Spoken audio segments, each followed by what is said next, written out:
যদি তুমি কাৰোবাক কিবা এটা ক'বলৈ বা বুজাবলৈ চেষ্টা কৰি আছা, তুমি ওচৰৰ পৰা কৈ ফোন মেছেজ এইবিলাক কৰিও চালা, কিন্তু তোমাক বুজিয়ে নাপালে, সেই মানুহজন বা জনীৰ কাৰণে তুমি হোৱাটছআপ, ফেচবুক, ষ্টৰি, ষ্টেটাছ এইবিলাক দি বুজাব চেষ্টা কৰাৰ কিবা অৰ্থ থাকে বুলি ভাবা নেকি?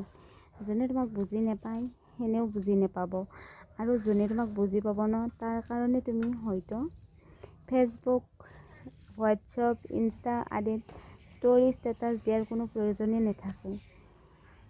সেইবিলাক নিদিলেও তোমাৰ হৈয়ে থাকিব, আৰু যোনে নাথাকে তুমি তাৰ বাবে যিমানেই নকৰা কিয় সেইবিলাক তেওঁ নাভাবিবই একো।